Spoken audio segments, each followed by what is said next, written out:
What's going on, guys? Welcome back to your favorite place to be, hopefully.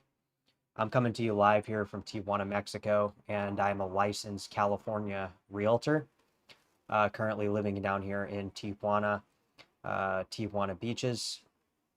And I've been living a cross-border lifestyle for roughly going on 3 years. Okay, so I've moved into Rosarito.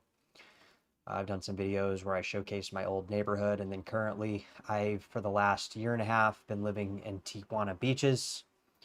I do operate a real estate business on the California side in San Diego, where I help. I've been currently over the last 2 years helping people with private rentals, and have recently gotten back into real estate sales transactions. So I thought I want to jump on here and do a live stream. We've been doing a couple live streams here recently, but they've been pre-recorded, kind of showcasing the area down here to give people an overview of what it's like living down here in Tijuana. And I thought maybe it's now time to appropriate to on Tuesday at around 7 o'clock to jump on here and actually do a live to answer some questions and concerns. Because I'm going to start steering away from the questions on the YouTube to let voting upvote the questions. That way I can cover them in future videos. If you guys aren't part of our Telegram, I will, when I get off here, I'll link that in the description below. I wanted to jump into community comments. A lot of people have been, I'll try to cover most of them. A lot of it is a bit redundant, but, I think a lot of people have a lot of questions when they're moving down to Tijuana and they want to, ask me because I live down here, right? I'm been down here going on 3 years, and it's always good to get an experience from somebody who's actually in Tijuana, actually living down here, rather than hearing all the stuff you hear about online. So we'll get going here. Hope you're doing well. Like I said, first time we've done one of these, but I plan on doing these pretty more on a regular, frequent basis. We'll give everybody a minute who's part of the channel to navigate their way down here. And hope you're doing well. So, see, this is going to be our first legitimate live, I think, since I've started revamping the channel in a different direction. So definitely thrilled to be here. Thought we'd try something new. I've been trying to drop a little bit of new content here on the internet, obviously because why not, right? Why not? So see if we got people down here, and we'll jump right into it. All right. We got people in the chat, and feel free, guys, because this is a live stream. So make sure to realize that this is a complete live stream. We're going to try to go through the questions, comments, and concerns, and then try to filter it back to what I can answer directly.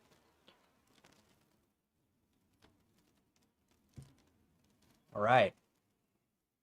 People coming into the chat, welcome back. If you guys are new, welcome back to the channel. So yeah, I've been posting a couple different videos here recently on various things. One kind of comment that struck my attention here recently was somebody was like, "Man, you're posting these videos that have nothing to do with Tijuana." But the thing is, guys, is with YouTube, I've found that about 85% of my traffic is actually coming from browse history. So I'm trying different topics to try to keep the internet entertained. I hope I'm doing well. I did a video on gas prices here in San Diego the other day. It did pretty well in terms of viewership. People were watching about 5 minutes of that video, kind of tuning in to see kind of where the gas prices are going. Jojo the Maniana's Monkey says most refineries in the U.S. aren't set up to process domestic crude oil due to the sulfur content. From what I understand is most of the gasoline in our cars is refined here domestically in the United States. As you guys know, the U.S. is the #1 producer in crude oil and domestic oil production around the world. We outpace Russia, the Middle East, China.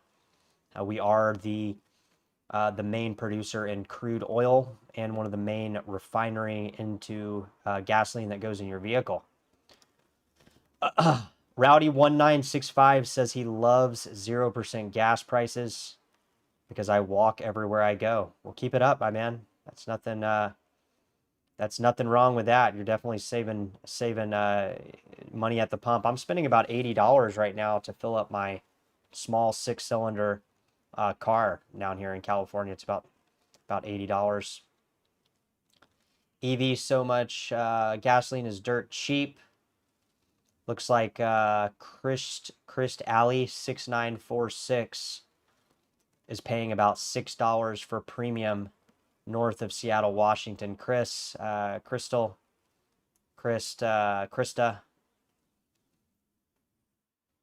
Chris Talley, maybe. We're paying about the same down here in San Diego. The prices are relatively the same. Prometheus 7615 is saying, is that top tier fuel or you pay less up front, but it will wreak havoc on your engine long term if it isn't? Now, I don't know about that, Chris, to be honest, or Prometheus. The thing with that, guys, is for one, I drive an old BMW. I put premium in it, so I'm already having to pay more for gas. It seems like Prometheus might be one of those people that has to go to Chevron to fill up their tank. I don't look at my car as some type of godly possession or some type of, thing past a car. My car is exactly that. It's a machine. I put premium fuel in it. As far as the quality of the premium fuel, I get premium gas down here in Mexico. Sometimes I get it in San Diego. I've been getting it in San Diego more recently because it's more expensive down here in Mexico. But I don't have like a, I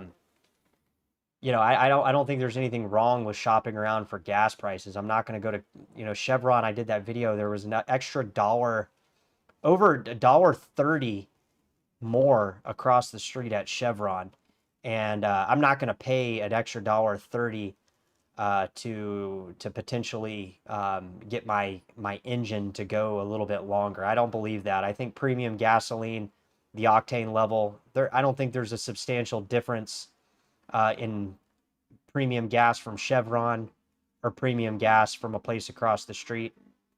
You might think so. For me, a lot of people will say the same thing about Mexico. They'll say, "Oh yeah, don't put Mexican gas in your car. Or you got to get it from the United States." I don't really buy all that. For one, I don't. I've had nicer cars. Somebody was talking earlier about an EV car. As you guys have been watching the channel for a while, I used to drive a Tesla car, and worst car I ever owned. A lot of people, think those electric cars are great. I had one. I actually did a video kind of following up on it on the incredible cost of maintaining it. And I would never own a Tesla if you gave it to me at a half price discount, simply because you have to take those Teslas into a Tesla dealership to get them fixed. And they are extremely expensive. Just to, give you guys a brief rundown. I spent over literally $7,500 on the suspension alone. And then they were telling me they wanted $12,000 to replace my engine. And they said, yeah, we could fix the engine, and then, with your high mileage, you could potentially run into battery issues, which start at $21,000 for refurbished batteries. So no thanks. I mean, if you drive a Tesla, more power to you if you like it. I thought I liked it until I had to get it maintained, until I had to start putting repairs into it. Like I said, over $7,000 I spent on that Tesla for just the suspension alone. I said, no, I gave it back to the bank, man. I said, I don't want this piece of crap. I'll drive my gasoline vehicle.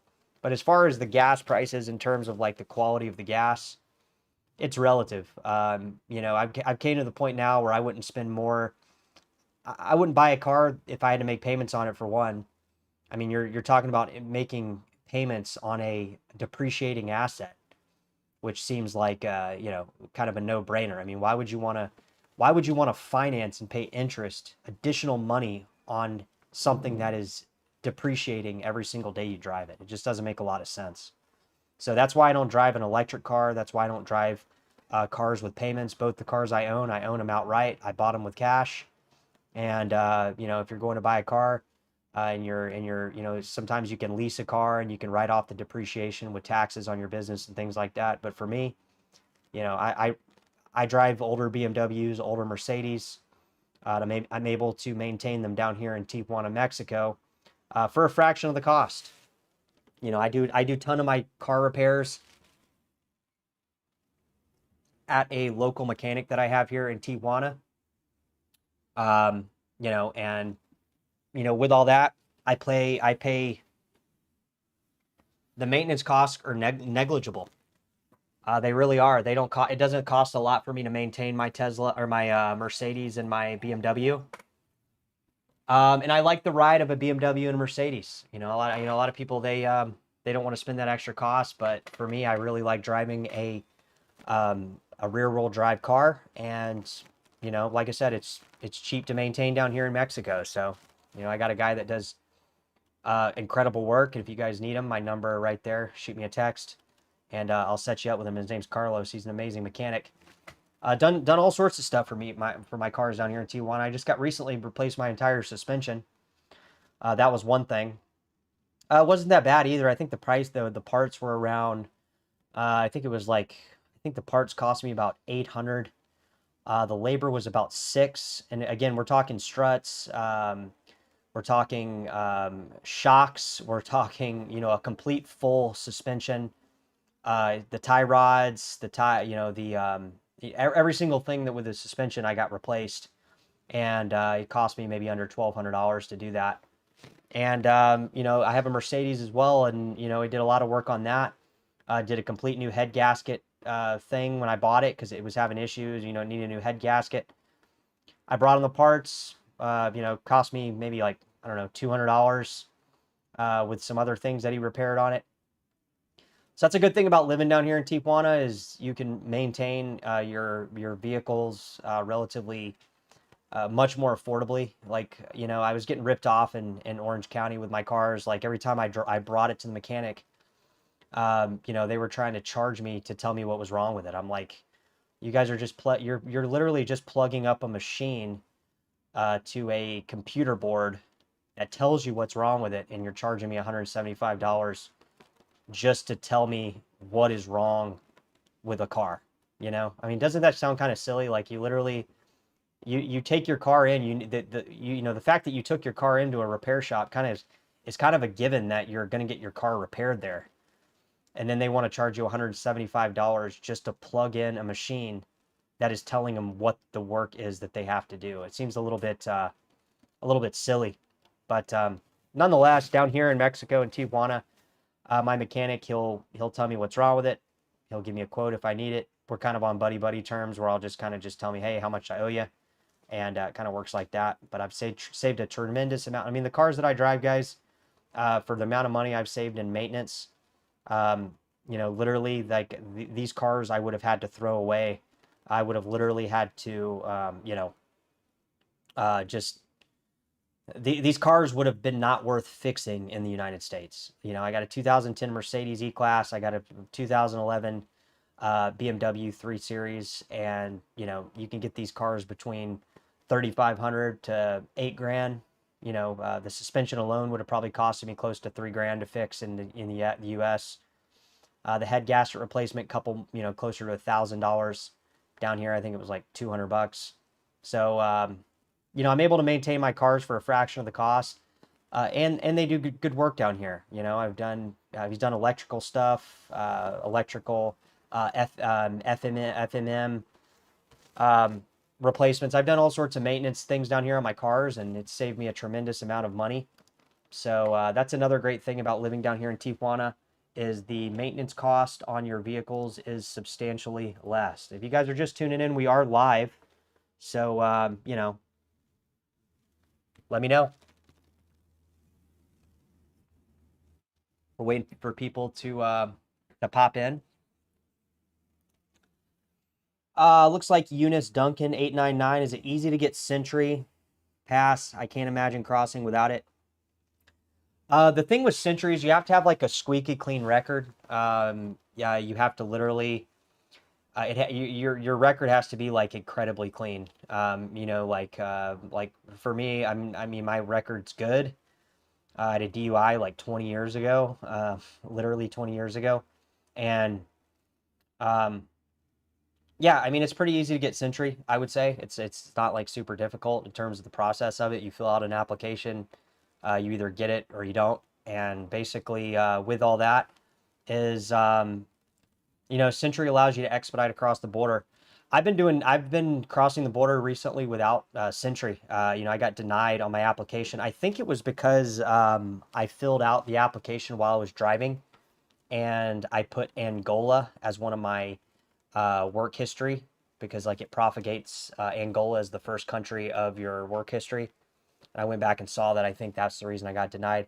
It was just a simple human error. I was in my car in the ready lane when I was filling it out, but I haven't reapplied for it. I probably will reapply for it simply because it allows expedited traffic. But I don't cross the border very often. Maybe cross the border once, twice a week. And on the weekend it can be troublesome, but during the week it's like an hour maybe. People sit in downtown LA traffic going to Thousand Oaks or North Hollywood or San Fernando Valley. They spend over an hour in traffic. So like even when I do have to cross, it's really not that big a deal. Um, it takes about an hour. So I mean, if you're in the ready lane, you have your passport and all that during the week. If you leave at like 10 or 11 o'clock, typically when I head out, if I do have to cross the border, it's like an hour. It's like maybe an hour. So it's not really that bad. Um, see here, we got other people coming in the chat.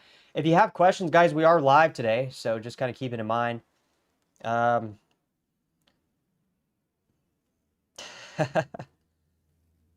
Will Martin 6052. Yeah, that's about the prices. I got my fuel injectors replaced in Cacho for $200. Guy in OC quoted me $1,600. And Cacho is kind of the nicer area of Tijuana. I mean, that's kind of like the up and I don't want to say up and coming. That is kind of the nicer area of Tijuana. I almost feel like if you got quoted 200 in Cacho, you could have maybe gone into somewhere downtown and maybe even gotten it cheaper. That's an incredible price for your injectors. So yeah, I need Century, but it just has it. I got denied Century, so I just kind of I think it's because of that Angola thing, but you know, I don't really want to. I'm trying to design my life where I don't have to cross the border really at all. Right now I hold a part-time job, and with my real estate business, the rentals have even slowed recently. Like I was doing quite a bit of rental properties, and every year has gotten slower. And every single year, there's been less and less people that need services finding and locating private rentals, and that's why I'm having to step back into the sales side, guys, because I mean, obviously with the rental business was really good for a while, for like 2-3 years. I was doing really well, phenomenally well with just rentals. You get a 2-3% uh, commission off you know a yearly lease on $5,000, $6,000.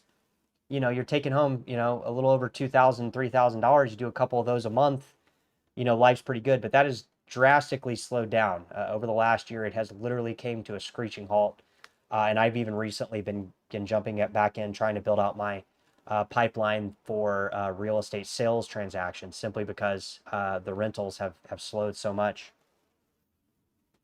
DJ Express, what's going on? Cacho is the North Park of TJ. Yeah, it sounds about right.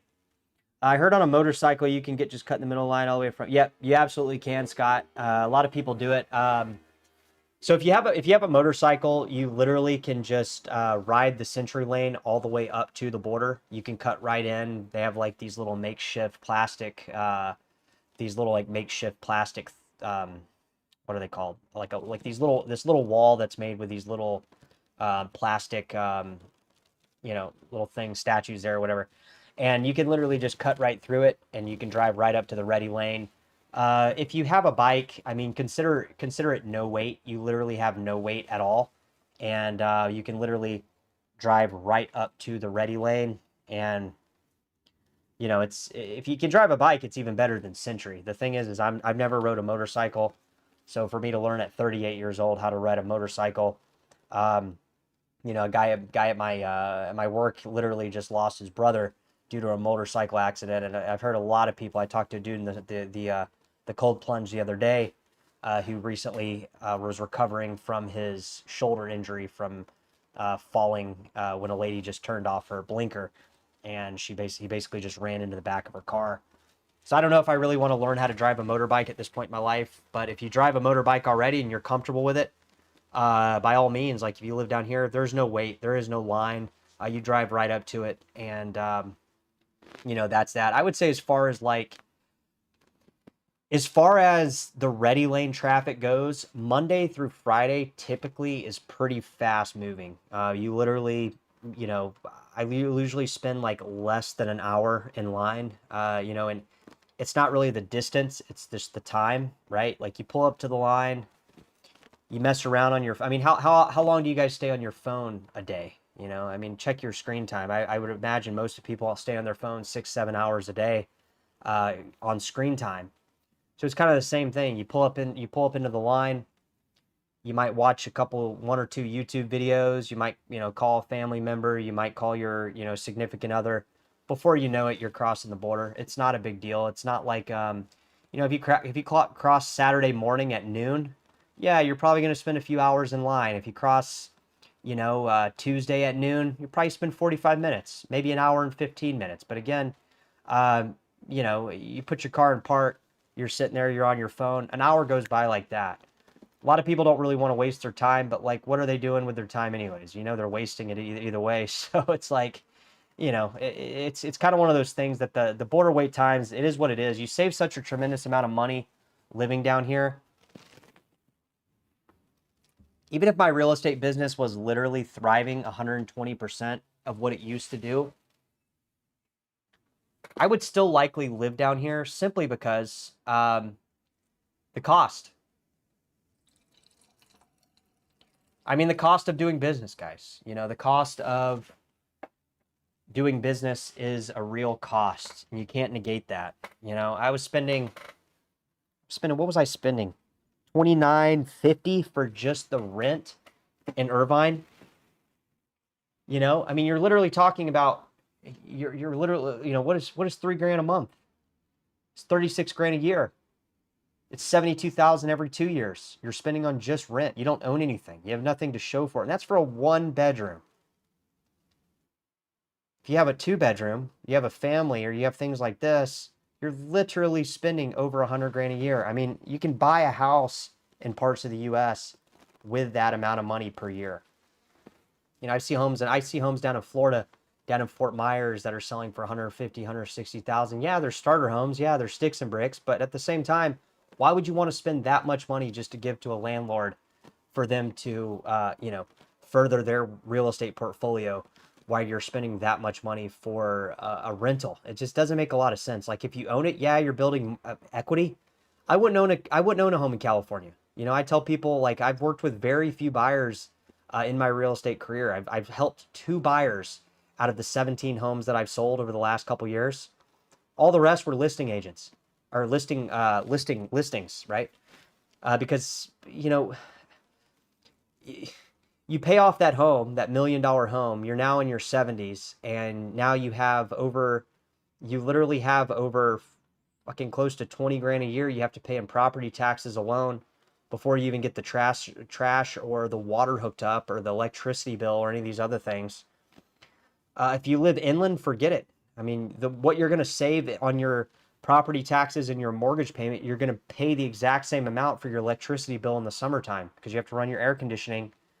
You know, people that live out in Palm Springs, Desert Hot Springs, all those areas that are cheaper, it's not that much cheaper. You're literally paying roughly the same amount as you would in San Diego because your electrical bill can be $700-800 a month for a 2 or 3 bedroom, 1,200 square foot home. And you can say, oh, you can get solar, you can get all these things. Yeah, you know, you can get solar for, you're right. For 30,000, you can put some solar that on your roof. That'll save you. That'll drop your bill down to maybe $100 a month for 30 grand. You know, for 35 grand. I've seen it, guys. I've helped people in the real estate business. My friend had solar. He still owes 26 grand on his solar, and his electric bill is still 150 a month. And his solar, the financing charges and the charges for his solar are over $200 a month. So he's paying almost $400 a month for his electricity bill. That's probably what it would be without the solar. So there's not like an easy way out. The easy way out is, you just have to be creative, right? I mean, if people are like, yeah, would I love to live in California? Maybe. I wouldn't say I would like love to live in California. Maybe if I was making $1 million a year, if I was making $2 million a year, yeah, I would consider it. I would maybe live in San Diego if I was making, 1.2, 1.3 million a year. Then you have a nice little house. You're able to comfortably afford the mortgage. You're able to, live a lifestyle. But I mean, guys, if you're spending $7,500 a month on a mortgage, that means you have to bring in like you're supposed to be bringing in 21,000 because you're really only supposed to spend about 30% of your monthly income on your disposable income on your home. So if your mortgage is 7,000, you really should be bringing in 21,000 a month. That would break down to the actual math formula that dictates a healthy household, because you're not supposed to spend more than 30% of your monthly income on housing, and a lot of people spend a lot more than that. They spend 50%. I got a friend that lives up in Lake Elsinore. The dude spends 80-90% of his income on housing, and he doesn't even own it. He owns the debt instrument to it. He owns the mortgage to it. So it's like, would I love to live in would I love to live in La Jolla and Encinitas? Who wouldn't, guys? But I'm not going to live there unless I'm making over $1 million a year, and I'm not making that. I'm not going to sit here and blow smoke up your ass. Looks like we got people coming in the chat, guys. We are live. This is our first live. Let's go ahead and make that a little bit bigger. You guys are watching the channel. Hope you guys are enjoying the live stream. I'll go ahead and drop into the comments section to talk about a couple different things.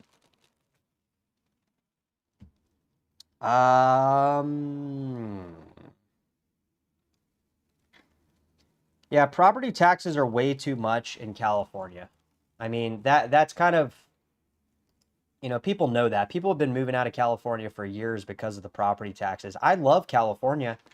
I was actually willing to stick it out there for the most part until I found out about this little Tijuana loophole.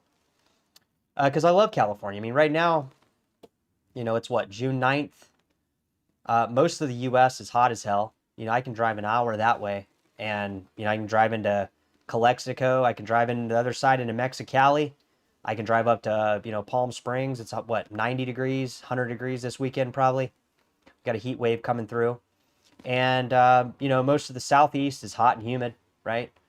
I love Florida too, but I don't love Florida in June and July, right? I mean, it's the humidity there is, you walk outside, you start sweating. So there are aspects of it living in the coast of, a cold water climate coming in and a Mediterranean type feel. It's definitely something that people desire, right? I mean, San Diego has the nicest weather in the world. I'm 30 minutes south into Tijuana. It's the exact same weather. I had somebody ask me the other day. They said, you live down there in Tijuana. Is the water warmer? I kind of looked at him. I mean, I wasn't trying to be rude. I'm thinking in my head, like, is the water warmer? Like, what are you talking about? But I mean, people have these weird, is it warmer down there? I'm like, dude, it's 30 minutes away. I mean, what the fuck? What do you mean, is it warmer down there? Do you think that when, what's up, Manny? Scott? Way deep inside. Oh, yeah. The fuck? Do you think when word gets out about living in TJ for cheap, more people will move and spike the current local prices? I think that's kind of already happened, Will. Will Martin, 6052. I mean, I think that's kind of already kind of been the thing over the last couple of years. People have been living this cross-border lifestyle for decades. I got a guy from work I work with, and he went to high school in California, and he lived down here in Tijuana with his parents. He's been crossing the border since he was 6-7 years old. So I mean, this type of, more people are finding out about it for sure. I think obviously, you know, Tijuana is one of the fastest growing cities in the entire world. I think last I checked, I think it was a 35 or 40% growth rate in the population of Tijuana, which is huge. I mean, that literally for a major city, you know, you have a lot of cities that are losing population. I think Los Angeles and San Francisco is one. I think they both lost population growth over the last couple years. But you know, with all that, you know, comes with people moving down here. People want to be part of, you know, Tijuana. They want to move down here. They want to live the cross-border lifestyle. It's one of the only, one of the only areas in the entire world, you know, just to let you know, one of the only places in the entire world. I meof can't think of another place. I mean, you're literally talking about one of the most expensive places in the world. You got San Diego, and one of the most expensive places in the United States. Forgive me. There is more expensive places in the world. Hong Kong, places in Switzerland, right? San Diego is one of the most expensive cities in the entire United States. Mexico has one of the lowest living costs in the world for housing. So you're literally putting these mega cities right next to each other. Tijuana is one of the biggest cities in Mexico. You know, you'll look online, it'll say it's number 2 after Mexico City. You look a couple other places, it'll say it's smaller than Monterrey and Guadalajara. It's one of the largest cities in Mexico. It might not be the second largest, might be the third or fourth, but it's up there. You know, I think the population is a little over 2 million if you include the Rosarito and Sonata metro area.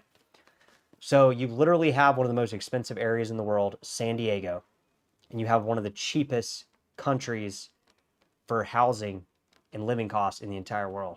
It's a very weird dynamic. You know, and a lot of people in Mexico, they've told me, you know, Tijuana is very expensive for Mexico because it is. For one, because of cross-border living conditions where people are working down here in San Diego and living down here in Tijuana. But also, it's because of the topography, okay? That's why things are more expensive on the West Coast.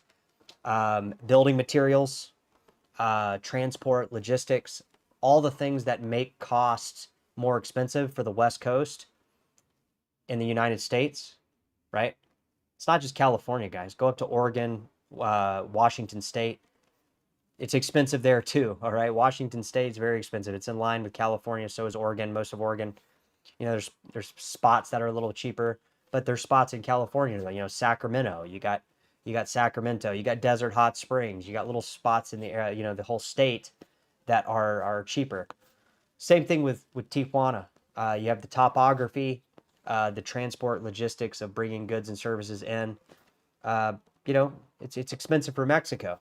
You know, Monterrey is expensive for Mexico. Tijuana is expensive for Mexico. I could go down to Puerto Escondido and, you know, I would probably see a 30% discount on everything that I buy. I would see a 30% discount on housing, right? And drop it in the comments if you are in other parts of Mexico. You could validate this. The more you get into Mexico, you know, if you go to little areas like Puerto Vallarta, you go to, you know, Tulum, Cancun, Playas del Carmen, even these are cheaper and they're even international tourist spots, right? You guys are live here. Welcome back to the channel, guys. Chadwick Bailey here, live from Tijuana. Eunice Duncan, did you sell most of your stuff or you bring it over the border? I bet a lot of people have storage units in California, so that's going to be a good story. It's going to be a good thing to talk about. I'm going to save you guys a lot of headache right now. So what I did when I moved to Rosarito, because I was actually living in between Playa de Tijuana and Rosarito at first, I rented a box truck from Home Depot. I put Mexican insurance on it, car insurance, right? I drove into the border. I was not aware that you were supposed to pull over to the right side of the Aguadanas, which is the Mexican customs, right? So when I pulled through the box truck, I got flagged down, right? They told me to go into the office. They gave me a little pink slip, which was basically a fine. And I had to come out, and the guy at the border was saying, hey, man, you were supposed to pull out over there. And I said, well, you know, I didn't know, you know, I'm new here, you know, what do you want me to do? So I had to pay, they wanted me to pay $1,200 for bringing my stuff in. I talked him down to 600. I said, bro, I was like, you can keep the truck for 1,200. You know, I can buy new stuff down here, a bed, you know, furniture, all these things.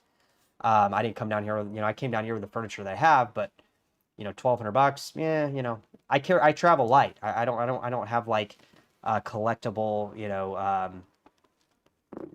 don't have collectible furniture type stuff. I don't have a Herman Miller couch, right? I don't have a Herman Miller table. You know, I got, you know, my bed's probably $1,000, but I mean, I can buy a new bed, right? So I paid the $600, went on through, but now looking back at that, that could have been a very bad scenario. Let me tell you why. So when you come into Mexico and you drive through San Ysidro, you're supposed to have a couple things. For one, you're supposed to have the registration for the vehicle that you're driving into Mexico in your name. That truck was not in my name. It was in Home Depot's name. You're supposed to have Mexican insurance. Although I've never had any of the cops down here or customs ever ask me for Mexican insurance. It's kind of a gray area because a lot of people, they don't have Mexican insurance down here. You're supposed to have an FMN visa, but you know, I don't have one of those, and I've never had anybody ask me for one of those. That's more of like a when you go into interior Mexico. However, I went to Puerto Vallarta, I didn't have one either. So it's again a kind of a gray area. A lot of YouTubers will tell you have to get one. I would say get one if you're driving your car into Mexico and you get your TIF permit to drive the car into mainland Mexico. But you know, they're not really enforcing that here in the border-free zone. With all that, I'll tell you a long story is basically if you move to Mexico, reach out to me. I'll put you in touch with my cross-border moving company. I don't recommend renting a box truck and moving all your stuff down here because if you do get that dickhead customs officer that wants to give you a hard time, he absolutely can because I've seen U-Haul trucks parked on the side where they hold people's vehicles that did not have the registration in their name. When you ever pull into San Ysidro, you look to the left and to the right, a lot of times you'll see a bunch of cars and trucks parked there. That's for people that didn't have their car registered in their name and they happen to get pulled over by the customs officer. They checked the registration and didn't match up with their ID or their passport. So they said, hey, go park that thing over there. And you have the opportunity to get it back if you provide the right documentation, but it's a whole hassle. So I would just recommend, you know, a lot of the places are either furnished down here, you know, buy your stuff down here. You can go to Walmart or Costco. You can get a king size mattress for $200-300. You know, I got a $1,200 mattress, guys, that I'm literally want to throw in the dumpster. It's not even comfortable. So just buy new stuff, right? That's kind of the moral of the story is buy new stuff. You know, you can travel if you I got a guy that'll literally move all your stuff down here for about $300. A one 2-bedroom apartment. He'll literally move it all the way to Tijuana or Rosarito. You literally follow the box truck in. You'll pull into customs. You'll probably pay $100 to the customs officer. The problem is when you don't declare it. The problem is when you don't declare it and they pull you over and you don't declare it, that's when you get screwed. That's when you have to pay the piper. You got to pay the fine, right? All right, let's see here. You buy a new car in Tijuana, it'll be worth it to drive it across and avoid heavy tax. So that's a really good question here, guys. And that's why the phone number is on the screen.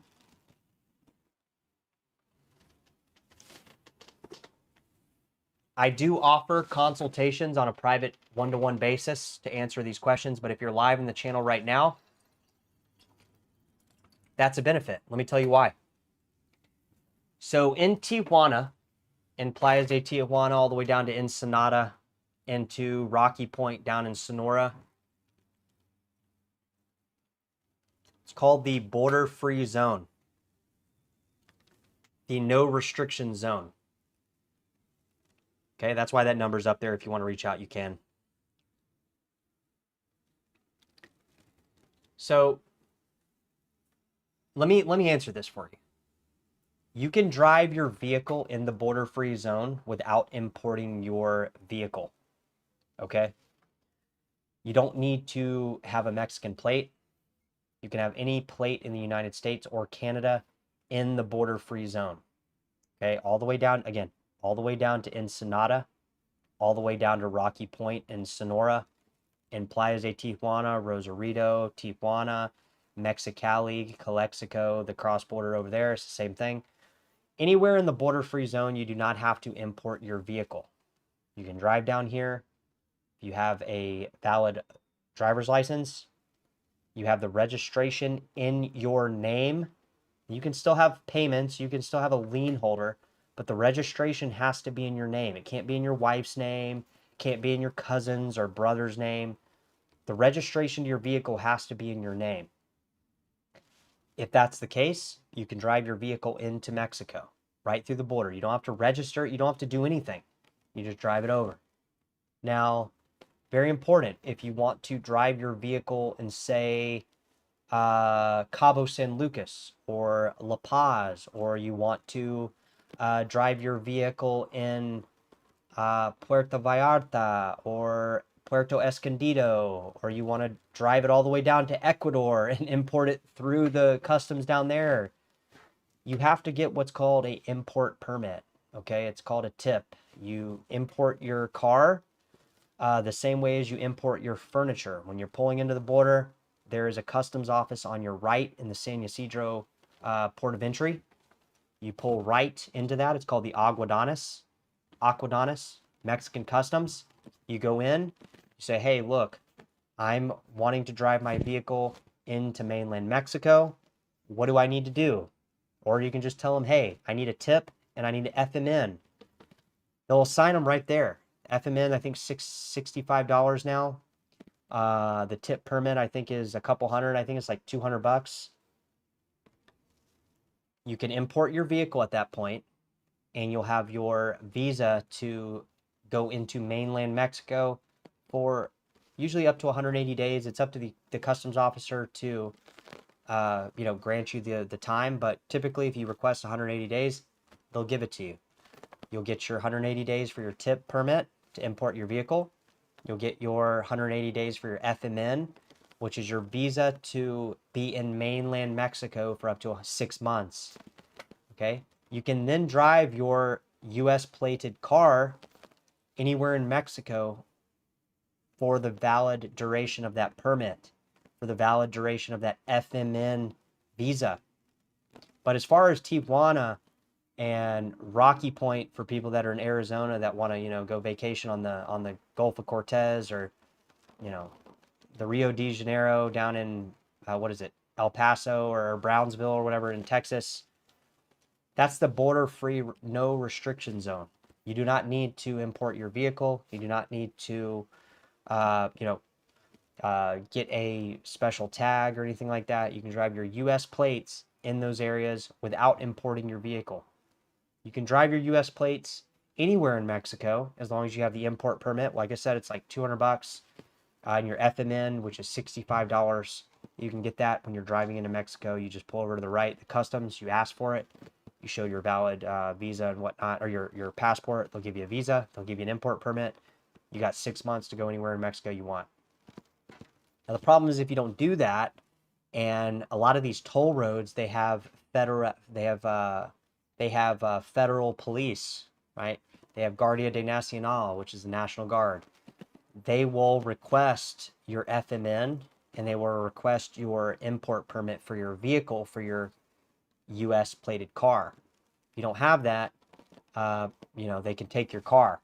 All right. Now, typically they won't take your car if you're like south of Ensenada and you're going into La Paz and you just made an honest mistake. They'll probably just turn you around and say, sorry, you got to go back to the border. You got to get your tip permit, your import permit for your vehicle, and you have to get your FMN. So not likely will they like impound your car, but like say you get through the couple, toll roads on the way to Puerto Escondido or something. You get through a few of them, you make it down to like Acapulco and you hit one. Well, now you're in a problem because you're in mainland Mexico without a visa, an FMN, and you're in Mexico without the proper documentation for your US plated car. So it's a problem. So again, in Tijuana, you can drive your US plated car without these permits. You can literally just drive in, no problem. But if you go into mainland Mexico or you want to go, see stuff, I recommend it. All right, let's see here. Like I said, guys, if you're interested, you need a special, I wouldn't call it special support, but you need extra attention to any of your stuff, Mexican wise, you can reach out to me. I do consultations right now. I think it's a pretty good rate, 50 a half hour, $100 an hour. We can set up a call. We can set up a private YouTube live stream, and I can send you a link, and we can jump in and we can talk about whatever you want. But we are live. This is one of the first lives we've done, and it looks like with the immense amount of comments and support, we'll do a lot more of these in the future. Let's see what else is going on. Do you think you could have convinced a girlfriend in the U.S. to move to Tijuana with you? I mean, with me, my girl was ready to go, man. Down here, she doesn't have to work, right? She doesn't have to work. I work. I make plenty of money to support my life here in Tijuana, all right? I can make my rent in one day, okay? We have entertainment. We go to the movie theater. We went and saw the movie. What did we see the other night? We saw Obsession at the movie theater in English with Mexican subtitles in English in a nice movie theater, $9. We went and had sushi for $35. You guys do the math. It's basic math, guys. Like I said, if I can scale my real estate sales transaction volume back up to where it was, where I'm making over a certain amount of money, I would still live in Playas de Tijuana. I didn't move to Playas de Tijuana to be a beach bum, to become poor, or any of these things. I'm still making money. I'm still living a good life. I'm just using geo arbitrage to make dollars and spend the local currency. And where the currency goes farther, you're able to do the math on that, right? Your dollars go down. You make dollars, you spend pesos on rent, on food, on these things, going out, all these things. It adds up immensely. I save over $40,000 a year on just rent alone. I brought my stuff over, but if I did it again, I would have just left it. You buy a new car, we got all those. Can you buy a Chinese electric car in Mexico? The BYD electric car is cheaper. Yeah, BYD is down here. You'd have to buy it. So the thing with that is you'd have to buy. I don't know exactly how you would do that. You would buy the BYD in cash. You wouldn't be able to get Mexican financing unless you have Mexican credit, or if you're a permanent resident or you're a Mexican citizen. You'd have to buy it with cash, and then you'd have to import it into the U.S. I don't know how that would work. I wouldn't recommend it. Texas property taxes are crazy high too. Yeah.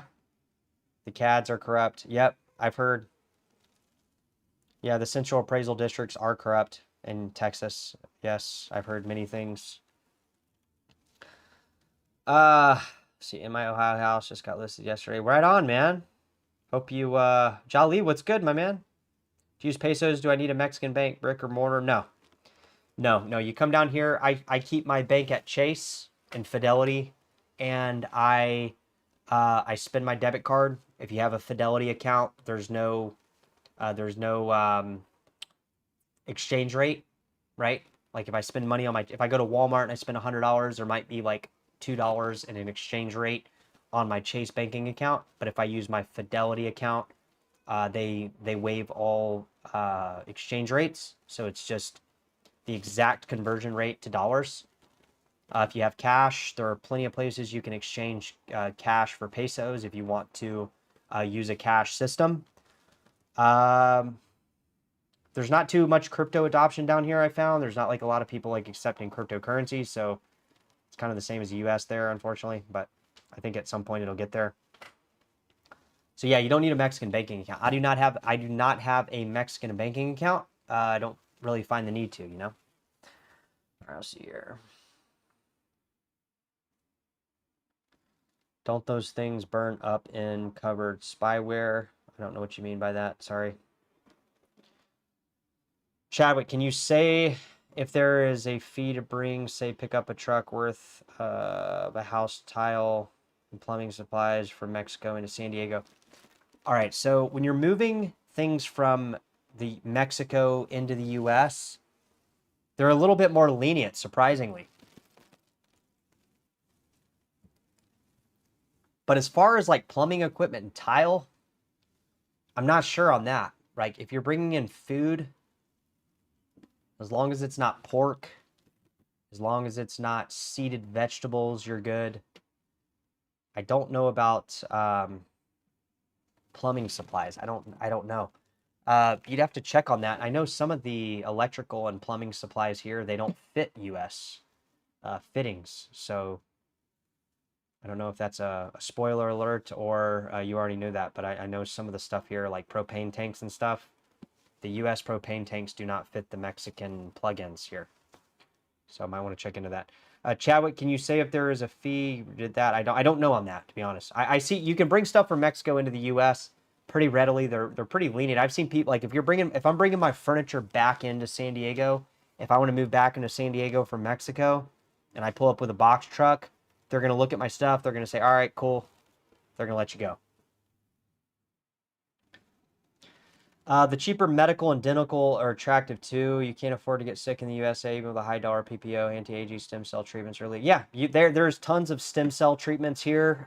Most of the stem cell treatment or stem cells do come out of.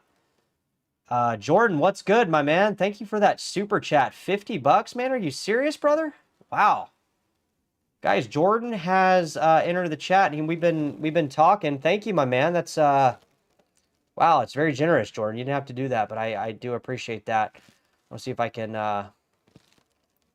thank you so much, Jordan. Appreciate that, man. That's that kind of lit up on my screen there. I wasn't expecting that. You didn't have to do that though, guys. Jordan, you didn't have to do that. We still but I appreciate that. That was really cool right there. So where were we here? What were we talking about? Oh yeah, the dental down here. Let me give you an idea of the price. Okay, you see Jordan Heller's Travels. Do you see his chat there? That he just lit up the chat there with that $50 premium. That's your dental visit here. So I would say if anybody threw it into perspective, your man Jordan just did so. If that puts anything into perspective on what dental cost here in Tijuana,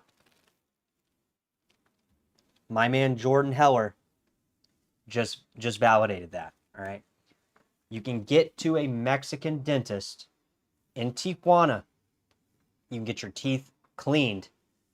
A lot of people are like, oh, well, if I go down to Tijuana and get my, my dental stuff, is it going to be weird? Is it going to be like this weird, back, no, you're going to have a normal dental office with a trained dentist, and they're going to use the same procedures that they do in the United States. My dentist looked like an American. The dentist that I go to in downtown Tijuana, she looks like an American. She's a white Mexican. $50. Jordan, thank you so much, my man. Jordan Heller has landed in the chat, and me and Jordan are on a little bit closer terms, guys. Appreciate you doing that, Jordan. And my number's right there on the screen, guys. We like I said, I do offer one-on-one consulting if you are interested in specific questions, but we're trying to offer, like I said, somebody asked me the other day, man, I see that your membership is $500. The membership, we don't have a membership because the membership is for people that are interested in sponsoring the channel on a one-to-one basis that create, we haven't had one yet, so we don't know exactly what it'd be, but I'm not asking any, money from any of the members out there on the channel. It's more or less for people that are, interested in supporting the channel on more of a sponsorship basis. So I just wanted to clarify that. A lot of people have been reaching out. They're like, man, why are you offering, memberships for $500? And that was never the intentions for members to pay $500. It was only there in case local businesses here in Tijuana or in San Diego or San Diego County, Chula Vista, any of these areas wanted to, have like a, a little 2-minute commercial during the live stream. That's all that's there for. And what is good here? Let's see here. Have you been to Hotel Caesars for the... Scott, I have not been there. However, I have heard a lot of good things. So if you didn't know, the original Tijuana, or the original Caesar salad was created in Tijuana, Mexico, which is not what people typically think. All right, so there's a hotel. They create this Caesar salad where they do it tableside with anchovies, dressings, the cracked egg, the whole nine. They make it for you tableside at the table, and it is the original Caesar salad. All right, it's crazy. People think the Caesar salad was, I thought it was created in France or not in Tijuana, Mexico. You know what I mean? All right. And shout outs to Jordan, man. We're gonna jump to Jordan's comments right now. Yeah, man, you come, Jordan, if you're in town, definitely hit me up. Dinner's on me, my man. Okay, if you come down here and you see Big Chad, dinner's on Big Chad, my man. We'll hit a workout in and we'll grab some food here at Tijuana. So let's see here. Hey Chad, do you plan on settling in TJ residency or buying property? So my goal here, guys, as you're looking at here on the channel, is I do have a goal in mind. Is that to settle in Tijuana or Playas de Tijuana or Rosarito? I don't know if that is what I want to do. However, I would consider it for a couple of reasons. Let me tell you the couple of reasons. First, I'd have to ask her standing right over there. Second off, what I would think about before I did that was where I was at in my life. Currently, where I'm at in my current life, I have a couple ideas, right? I could live here in Tijuana beaches. What I'd ultimately like to do, and what I'd like to ultimately do to scale the channel to where it's more inviting to new members and people that want to be part of the channel and grow the channel to see different geo arbitrage. I'd like to spend 6 months out of the year. Let's see, November, December, January, February, March, April. Yeah, I'd like to spend about 6 months out of the year in a couple different places. Okay, and I haven't found those places yet. I would consider Puerto Vallarta. I would consider Puerto Escondido, Mazatlan. I might even go over to Tulum, Cancun, or Playas del Carmen. And I'd like to live a lifestyle where I move based on the weather. So right now, here in Playas de Tijuana, we're having a warm front come in. We're going to be in the low to mid 70s for the remainder of the week. We have a heat wave coming into San Diego. San Diego is going to be in the mid 80s, and if you go inland 20 minutes or 15 minutes, it's going to be substantially hotter than if you're right there on the coast. All right, if you're right there on the coast, it's about 75, 80. Right, we're kind of tinkering into that 75, 80 degree weather. Same with Playas de Tijuana. The weather is going to be into the mid 70s, the low 70s. That's pretty warm for here. Now, like right now, I could go out with pants and a long sleeve shirt or even a jacket. It's not hot here. Okay, the weather here is a Mediterranean climate. It's the same as San Diego. It's the same as LA. All the way up to Santa Barbara, any of those areas. It's relatively the same. It's not super warm right now. It doesn't get super hot here. If you're near the coast, it stays pretty mild. You're looking at anywhere from low 60s to mid 70s. That's kind of the range for the entire year. At night, it's a little bit chilly. You're not going to want to go. I'm not going to go, it's not like I'm in like Tulum or Cancun where, I'm going to put on a sleeveless shirt with flip-flops and shorts to go out to dinner because it's so hot and humid. It's not hot here. Okay, I want to be clear for people that are in the chat that don't know how the weather is in Playas de Tijuana. If they don't know how things are in California, it's not necessarily hot here. It's mild here. It's mild weather year round. All right, it doesn't fluctuate too much, which is a good and a bad thing. In the wintertime, it does drop a little bit lower. Down here in Playas de Tijuana, I never run the air conditioning. I never run the heater. I don't need to. You go inland a little bit, right? You go inland 20, 30 minutes or an hour, you're going to want to maybe run the air conditioner 3, 4 months out of the year. You're going to want to run the heater maybe a month or two out of the year. But down here in Playas de Tijuana, you don't need to run the air conditioning. You don't need to run the heater. You know, we keep our window here open year round, right? And that's that Mediterranean climate that's very specific to Playas de Tijuana, Southern California. There's only a few climates in the whole world that have a Mediterranean climate.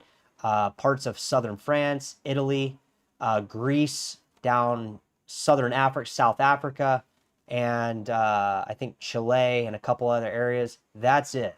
All right, it doesn't get super hot here.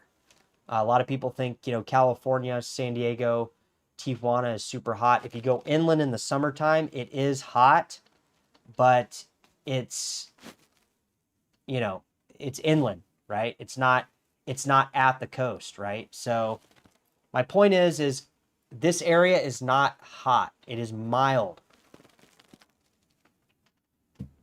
It's a mild Mediterranean climate, okay? That is what Playas de Tijuana. If you go into Calexico, you're looking at 115 in the wintertime or the summertime. Just like Palm Springs, Desert Hot Springs, Coachella Valley, you're looking at very hot temperatures in the summertime. All right.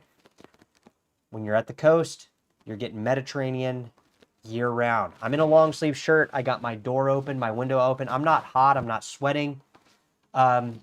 You know, I could wear pants, I could wear shorts, I could wear flip-flops, or I could wear a light jacket. That's kind of the weather profile. So I hope that helps.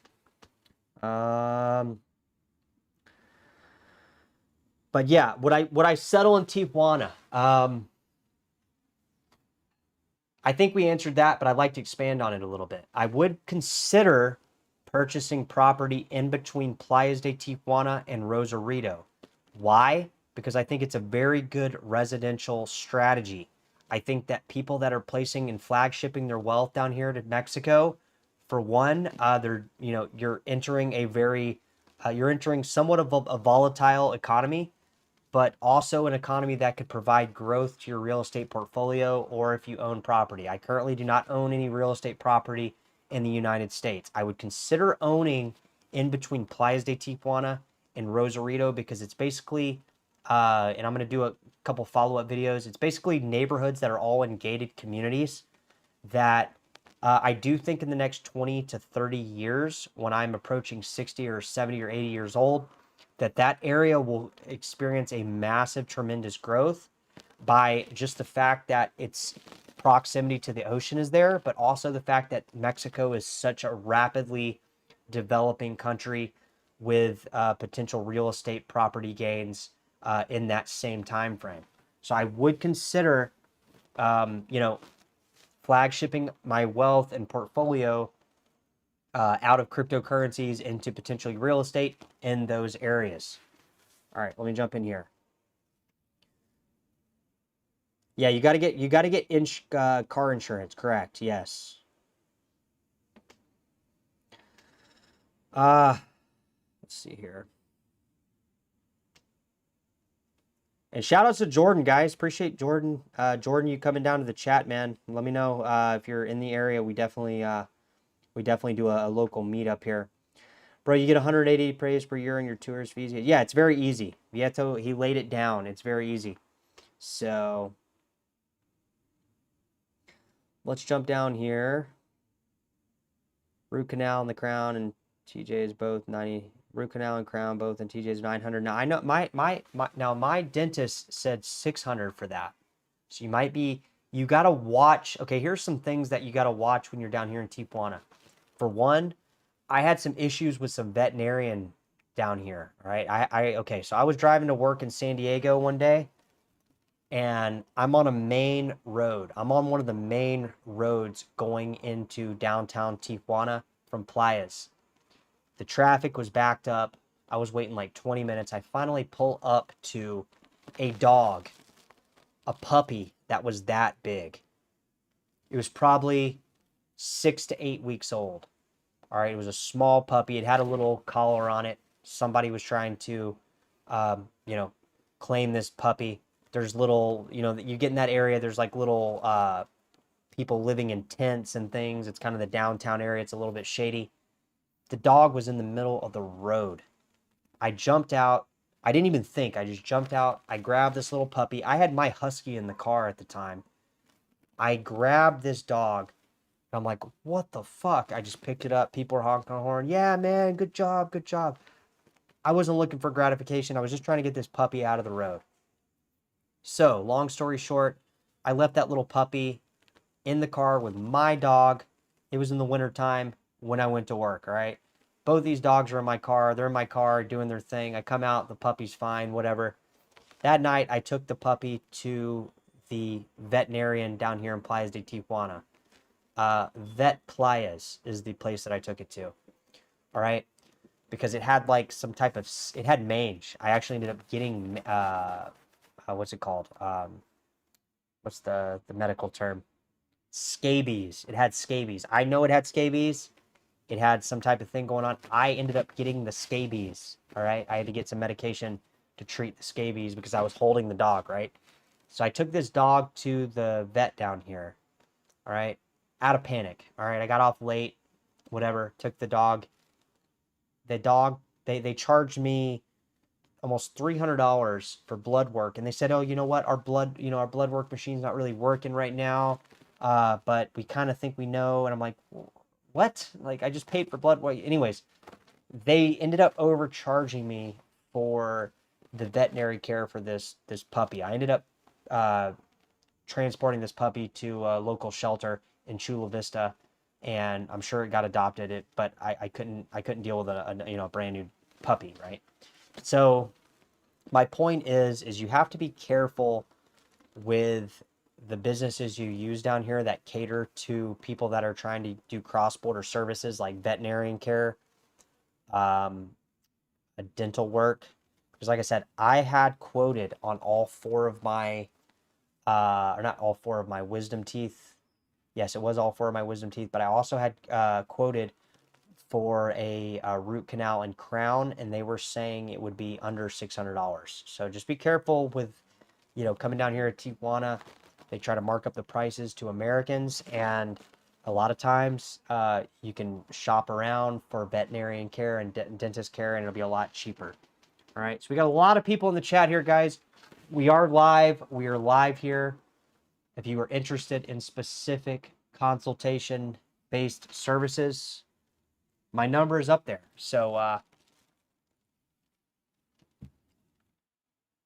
we'll try to, I don't know.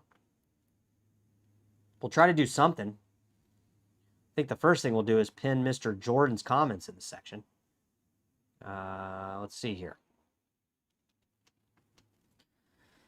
Let's see. What about meds, prescription type? So Tijuana is a little bit of a different area than mainland Mexico. I don't know what you mean by that, but when I did go to Puerto Vallarta, a lot of these prescription-based medicines like Valium, Xanax, Vicodin, I don't know what to extent, but I saw them listed on the exterior signs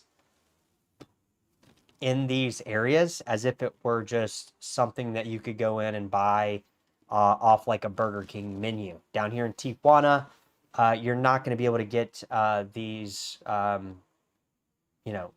type of drugs just walking into a pharmacy. Now you can get drugs like human growth hormone. What is another one? What is it? Durbolin, right? What was it called?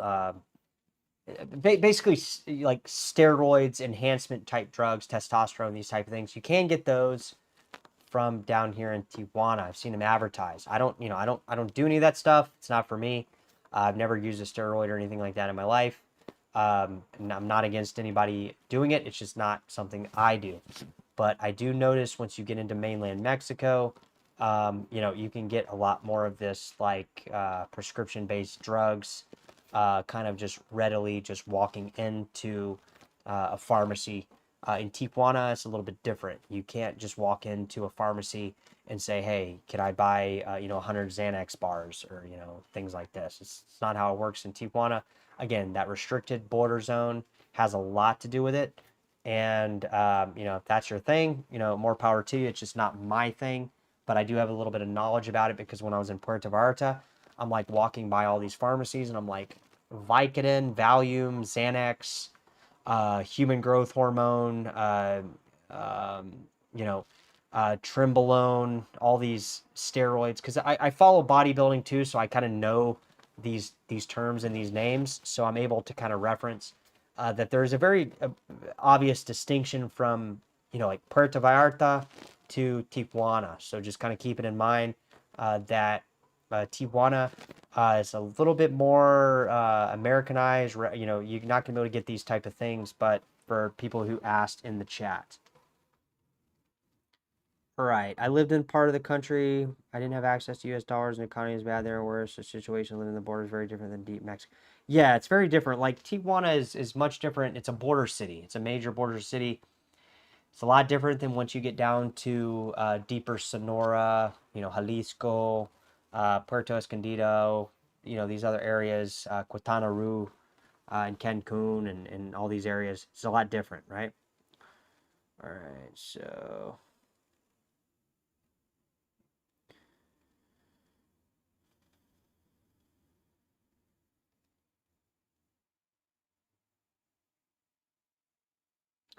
yeah, if you went to a dentist that had a private driver, they probably cater to Americans. I would recommend maybe shopping around.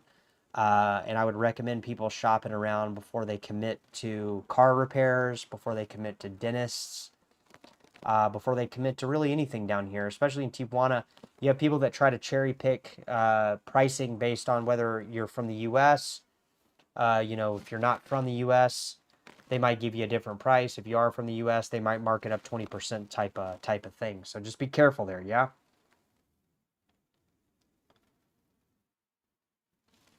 I don't know much about Woman's Day. I don't know about that.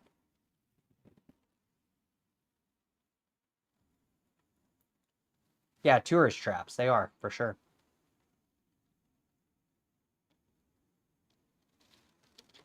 Yeah, I mean, a lot of people in Tijuana, guys, are actually really cool, really nice. They're super friendly. They treat you like you're a local. You know, especially when playas, man. A lot of people like they're happy. They love Americans down here, not in a sense of like they put you up on a pedestal because you're an American. Like, oh my God, you're an American. They give you some type of special treatment. But Tijuana is a border city that's very dependent on American dollars coming into Tijuana to boost the economy and to kind of prop it up more than mainland Mexico. So it is dependent. I would say Tijuana is very dependent on San Diego, kind of that cross-border, San Diego cross-border economy. So, like a lot of people down here, I've never experienced really any type of racism or animosity from locals, except for at a few select places. Now, I'm going to tell you those right now. There's been a couple times I've gone into the local OXXOs, which are like the 7-Elevens, where like the cashiers will kind of give you some unnecessary attitude, and you can kind of tell like they don't like you for whatever reason, but maybe they don't like anybody. But other than that, a lot of people in Tijuana, they're very apparent and they're very alert and in tune with the fact that they live in an area where a lot of the cross-border stuff is dependent on their local economy here. So they're actually very generous and a lot of times very nice. I haven't had any problems with people like treating me, different because I'm an American or because, I'm lighter skinned or anything like that. So just kind of keep it in mind. Tijuana people, they really love Americans down here. Not in a sense because you're an American, because they love everybody down here. So let's see here.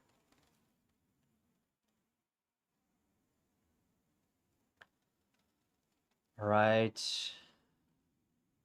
Yeah, Durango is really nice, actually. Yeah.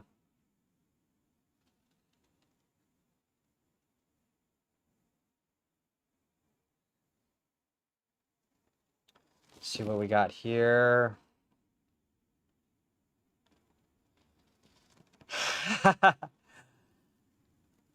Gas $3.40 in the Ozarks. Man, I just watched a video, Greg, about your area. Interesting. Jordan says, I only have a few good friends on my Facebook, and this awesome dude Chad sent me a friends request. I appreciate the hustle. You're me 10 years ago. Tough dude. That's good. Well, I appreciate that, Jordan. Like I said, man, if you're in the area, you definitely reach out. We make something happen here for sure. Appreciate you. Yeah, I mean, I recognize real people, guys. I'm a real person myself. Just because I have a YouTube channel, I'm as real as they get, man. I try to keep it real. So when I recognize real, I do. I definitely reach out. So. All right, guys, I think that'll probably wrap up the stream. Drop any last minute conversation points or conversation cues in the chat so we can answer them before we head out of here. We definitely have covered a lot. Jordan's off to the movies, man. Peace, man. Make sure to go check out that Obsession movie, Jordan. It was pretty good. Me and my girl saw it the other night. I hope you have a great time at the movies. And if you guys are in Playas de Tijuana, I went to the movies the other night. It was about $9.50 for an English movie. We saw the movie Obsession, and it was phenomenal. I definitely recommend it. I know the Star Wars movie is out. I know the Michael movie. I saw that one as well. Although we saw the Michael movie here in our room here in Playas de Tijuana off a stream here. Even though it's in theaters. So drop it in the comments, guys. Give me some last minute stuff here if you got anything. And again, Jordan, appreciate you earlier, man. Thank you, dude. You definitely know how to keep the motivation alive. I have a partner who is native, and I have absolutely experienced insane race burn merely because I'm with a Mexican woman. Not down here, man. Not in Tijuana. I don't see it down here. I can't say I've seen it. My girl's Chinese, so I don't really know if, the whole Mexican thing, if, like a Mexican guy sees you with a Mexican girl, I don't really know how that works, but I've not seen any racism down here in Tijuana the slightest bit, man. I've seen a lot of humble people, nice people, inviting people that have just been really generously nice down here. I mean, really. All right, guys, I think that'll wrap it up. Guys, appreciate you coming in. Jordan, appreciate you. And let's do another live. Let's definitely do like these lives. Let's make it a little bit more consistent here. And definitely, if you guys have any questions, make sure to keep your fitness up. Make sure to keep working out. Make sure to utilize me as a resource for geo arbitrage. If you have any real estate needs on the California side, I'm currently working to get my real estate license in Florida as well. I think over the next 3 months, I'll have that situated. So if you're in any of those states, California, right now or locally here in Playas de Tijuana, reach out to me. My number's on the screen, and we will catch you guys very soon. Appreciate you guys very much.